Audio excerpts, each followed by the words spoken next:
Hello, West Ham Network. It's Holly. I hope everyone's well. You'll have to excuse me sounding and looking like I have the lurgy because I do, in fact, have the lurgy. So, Potter has had 2 games now in charge at West Ham, one of which he's actually had a little bit of time to work with the team and build on things leading up to the game. And today, we are going to be dissecting his first 2 games in charge and taking a look at the key things that we have noticed so far under the new management with Potter as our head coach. So if you enjoy this video, as always, please give it a thumbs up so we know that you have, and leave us a comment as well with how you are feeling about Graham Potter so far, because all of that interaction really helps the channel to grow. So without further ado, let's get started.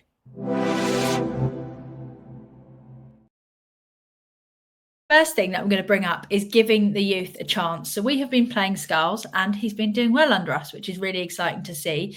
We know that this is something that Potter has previously done. He likes to give the youth a chance, and I definitely didn't expect it to happen so early, to be honest, because usually a new head coach comes in and they don't want to take any massive risks and instead go for what's tried and tested and maybe slowly introduce the youth. However, he's gone straight in with Scarra and I am here for it. So we've been using Suf out right back and pushing Wan-Bissaka to left back, but being able to play Scarra in position obviously is great, and it shows that Potter has confidence in him. Potter's seen good things in him at training, and he's not afraid to mix things up a little bit and find his own path, not just do what previous managers have done, what looks safest.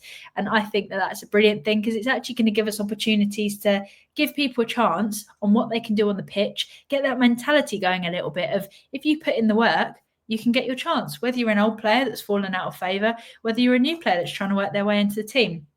Anyone can get into our starting 11 if they can put in the effort, and he shows it with his choosing there of Scarra.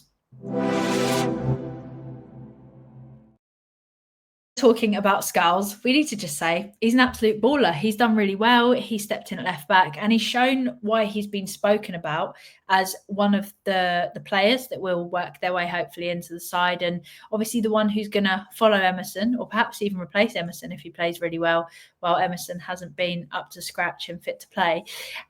He got player of the match the first game, Scarra did, which is obviously incredible, and I'm just really glad to see that we're giving him that game time. So we're looking, as a club, looking to the future, which is what we've all wanted to do for a long time, rather than going for the tried and tested option in Cresswell.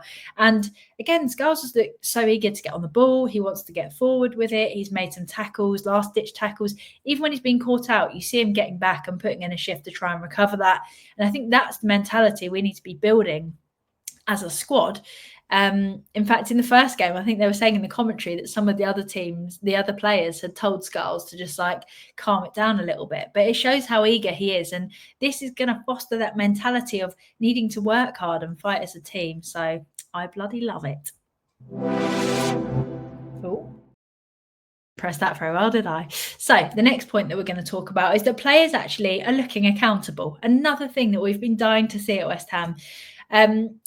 Touching on what I was saying there about Scarra being given advice by other players on the pitch, this is something that Potter has spoken about as well, and he likes to get those on the pitch actually leading, and he said it has a lot more impact than when he's shouting from a sideline telling someone to do something. If your teammates are telling you what to do and you're working as a team to solve these solutions as well on the pitch, that responsibility, that accountability is what you need. It's what the best sides do, because obviously you spot things and you notice things when you're on the pitch that a head coach might not notice on the sideline. So just having this accountability is something that we're already starting to see sneak in, and it really needed to happen, because while it might not have worked out with Lopetegui for however many reasons, players were also sitting back at times, and it showed in our lack of movement, our sloppy passing, these things where people just thought, if it doesn't work out, it doesn't work out. And that's not the mindset that you need to have to be able to go in and beat any side, however difficult, however easy the fixture should be. So I think that's going to be a really good thing adding into our game as well.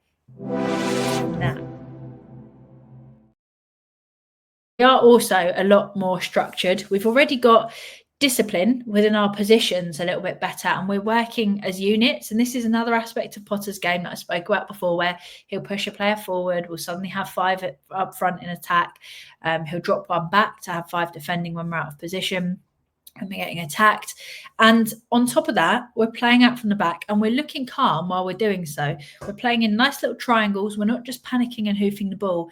And this is what we were saying that Potter could bring to us at West Ham.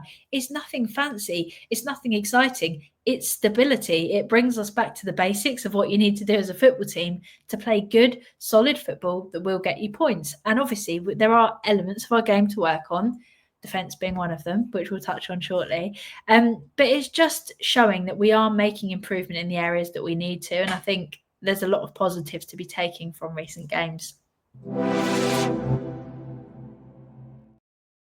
And another point that we can't not mention is that players are looking better. We spoke a lot about, obviously, people saying we need a replacement for Paqueta, we need a replacement for Kudus, but not necessarily. If we can get these kind of players actually performing again, then you don't need to just get rid of them and get someone else in. Instead, you can work with the tools that you have and make a few improvements, which is a lot more realistic in terms of our January spending abilities. And we spoke about how important it is to get the best out of the existing squad that we have. At the end of last summer, most of us were pretty happy with that transfer window, but now we find ourselves doubting that transfer window based on how successful the players have been.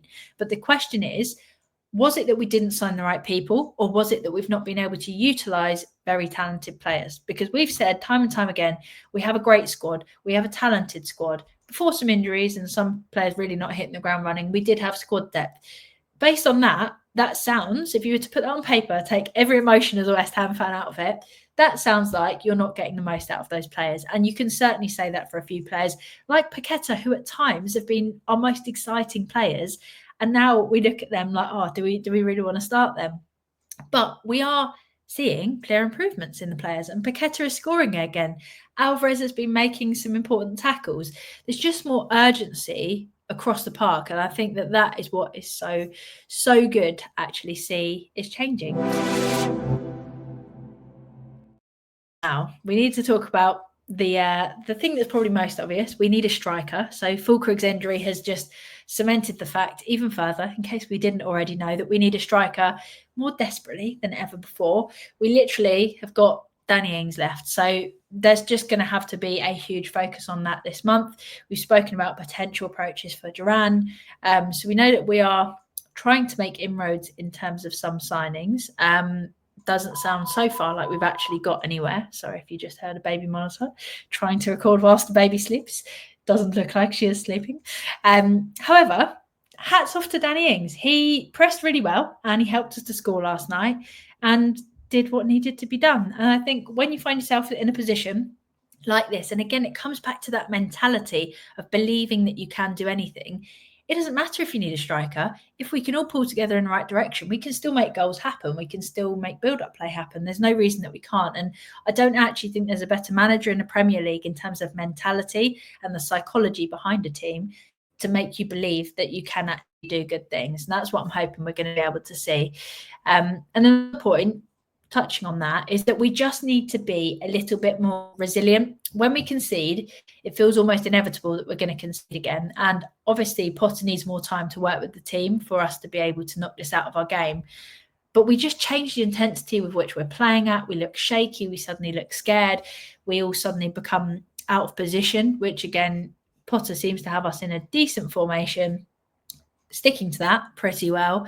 But there are moments where we concede and you think, oh, like, here we go. Have we just opened the floodgates? And this is something that I'm really hoping that Potter can fix in this side. Obviously, it's going to take time. It's not something you fix overnight because we've just got to keep our heads up better and fight harder after we concede. Although I have to say, last night, after obviously a couple of goals went back the other way, I have to say that we did a decent job of throwing everything on the line to try and stop another goal going in. We still have a lot of work to do defensively to stop this becoming a thing and just not switch off, because sometimes a long ball that you switch off from, yeah, they're not in the box, but as we saw, one ball and it's in the box, one slight touch where you're not goal side of that man, and that's a slight glancing header and it's in the back of the net. So you can't switch off at any point in your own half realistically, because one long ball can result in a little tap into the back of the net.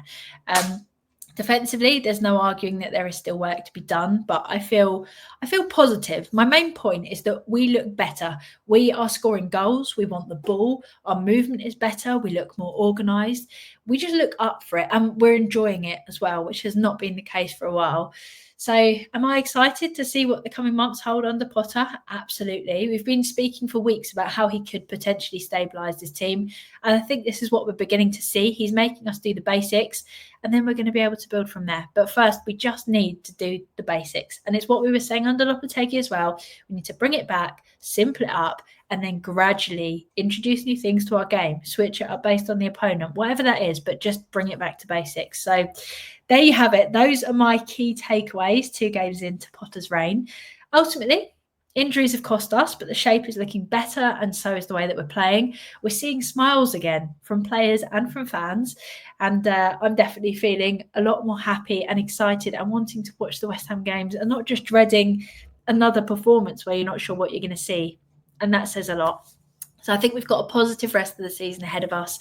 It's really good that the fans are back behind the team and everyone's feeling good about this, because when you feel good about it, the players feel less pressure. They feel a bit more creative on the ball. People try things. They're not terrified of losing possession, and instead they make moves to try and get up top. So yeah, there are many things that could come from this, and I'm looking forward to seeing what we could achieve with a little more time. So here is to a new beginning under Lopetegui. Goodness gracious me. Here is to a new beginning under Potter. So let us know your thoughts in the comment section down below. How are you feeling so far about Potter? What are your hopes for the rest of the season? What are your expectations as well for the rest of the season? That's all from me for now, before my voice completely goes. But make sure you hit that thumbs up button if you haven't already. Thank you so much as always for watching. I'll be back at 5 p.m. with your Hammers headlines for today. There's a lot going on this January transfer window. I think yesterday we'd been linked with 40 odd players, so it's all happening. Which players will I pick out of the hat for the 3 headlines? Tune in at 5 p.m. and you'll find out. Have a great day. Thank you so much from all of us, as always, for following, for watching, and for engaging. Until next time, come on, you Irons. Irons.